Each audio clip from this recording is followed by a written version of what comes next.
If you want to try yoga safely, today we're going to look at the things that you should be doing in yoga practice, especially if you're starting, that mean you're less likely to injure yourself and more likely to get the benefit.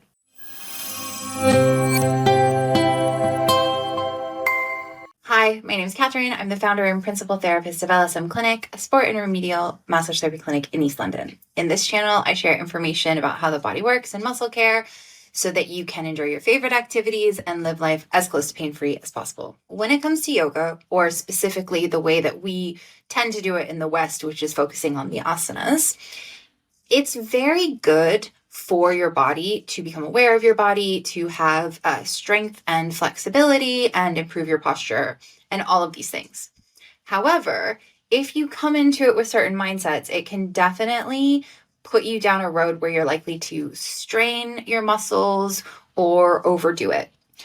I used to think you couldn't injure yourself practicing yoga until I met some people who had. So let's jump right in. The first thing that you want to be thinking about is when you go into any class, make sure you're not going into it comparing yourself to other people.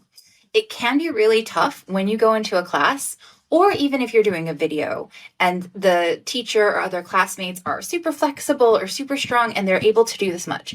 And it can be very tempting to push yourself because in other disciplines, pushing yourself is a good thing, right? Pushing yourself for an extra rep in a weight training session or pushing yourself for an extra couple minutes in a run. But pushing yourself when you're practicing yoga is not going to get you the same benefit. When you're in a class like this, you want to be listening to your body and working with your body. And if you start to push into things that it doesn't feel comfortable with or ready for, that's when you start to push yourself towards an injury. And going along with that, you never want to force yourself into a position just because you did it last week or yesterday or another time or because you think you should. Your body's going to be different every single time that you practice. And this is what I mean when I say it's a great way to get in touch with your body, because one day you'll be doing a position and it'll be like, oh, this is really easy. And I'm able to like go into this position very well. And then another day it's going to be really hard or your balance is going to be off. And that tells you about where your body is that day. And so that's your opportunity to not fight with your body and be like, no, you have to do this because you did this last time, but to rather go, okay, this is where I am today, and use it as just like a point of information. And you might start to see patterns. You also really want to be careful if you have hypermobility of any form when you're doing the positions, because our body will go, oh, you want me to do this shape, and it will put you in the shape, but maybe it'll be pulling on your joint in your shoulder instead of opening up your chest. Or maybe your hip will be coming out just a little bit instead of being stabilized in the pelvis. It's really good if you can find teachers who will adjust you.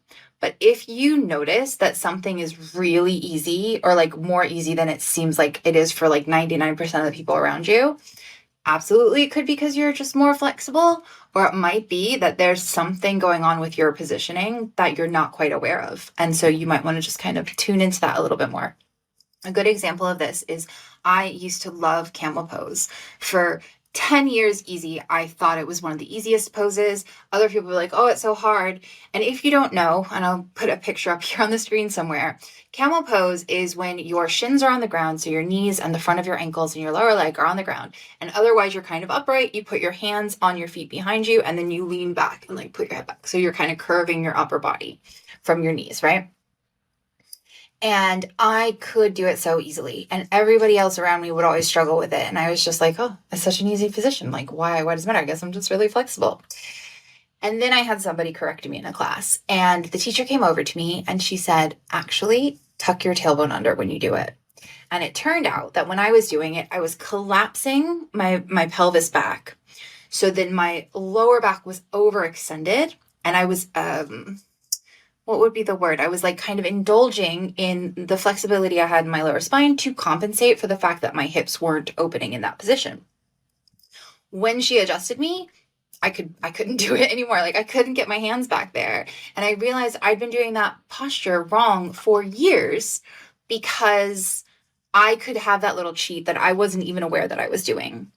and I only have a little bit of hypermobility. And yoga might not be appropriate for certain people with certain types of hypermobility, especially like Ehlers-Danlos hypermobile syndrome, unless you find a teacher who can work with you specifically. But just bear in mind, like if you're a naturally flexible person, then you may need to be paying more attention to holding yourself in position and supporting your position than like really leaning into the flexible side of it. One of the best things that you can do in your yoga practice is whenever there is a time that you're holding a posture, is to take that time to think through your positioning, right? I've had people say that they find yoga is a little bit boring because when they're holding these postures, they're not doing anything. But actually, when you're holding those postures, that's the time to check. Is your form good? Are you in the right position? Are you holding everything where it's supposed to be? A really good example of this is Warrior Two, because a lot of times you're holding Warrior Two. Now, if you're not familiar, Warrior Two is your back leg is straight and your foot is kind of facing that way, and your front leg is bent at a 90-degree angle, ideally, and then both your arms are out to the side like this, right? If you're being asked to hold that position, you can check in with yourself. Are my abs activating? Are they supporting my lower back? Is my knee bent? Can I go down any lower? Is my knee over my ankle and not going forward or dropping inside? Are my arms even? Are my shoulders down, right? Because often if we're raising our arms, we can raise our shoulders. You can check all of those things while you're holding that posture, and that's going to mean you get more benefit of yoga and decrease your chance of injury. Because, for example, with Warrior Two, if your knee is falling in, that can strain your knee joint, right? Especially kind of the inside aspect of the knee joint. So if you can check yourself and go, oh, I need to make sure my knee stays over my ankle, then you're going to be protecting your knee. You're going to be using muscles in your glutes and your legs more effectively. So really checking your position while you're holding a pose both protects you and make sure you get more benefit from the movement or the posture. Now, this last thing is, I think if you just took one thing away from this video, this is going to help you with protecting yourself and getting the benefit as much as you can out of your yoga practice as like any of them, right? So if you just remember one thing, remember this. When you're doing yoga, make sure you can breathe. And I know that sounds really obvious because obviously we need to breathe. But I had this yoga teacher who I loved, and she would always say in class, yoga is about the breath. If you cannot breathe easily, you're not doing yoga. And what she meant by that was if you notice that you are having to like hold your breath or breathe really difficultly or like, or whatever, you're forcing your body in the movement instead of allowing the breath to move through you, you're not going to get as much benefit. So if you notice yourself doing that, if you notice that you're not able to breathe in a position, come out of it a little bit and find your breath. And some days it might mean that you do like the easiest version of the posture, but it's going to mean that you get more benefit in the long run and that you're also protecting your body, which I think is what we want to do. And if you can, try and find a studio that has teachers that will adjust your posture, or even taking a one-to-one class with somebody who can kind of tell you the little things that you can be aware of when you're practicing to help keep you safer.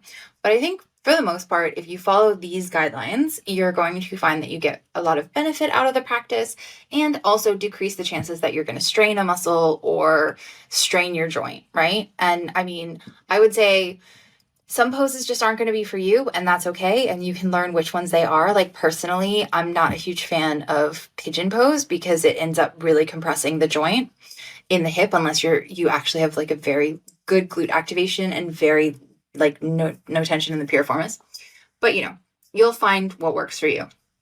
So I hope you enjoyed this video. If you know anyone who is practicing yoga or just starting it, I would really appreciate if you could share it with them. If you like content like this, subscribing, liking really helps the channel, helps me share this with more people. And I do an email newsletter about 3 times a month if you'd like to sign up and get self-care emails directly to your inbox. Thank you so much for watching, and I'll see you in the next video.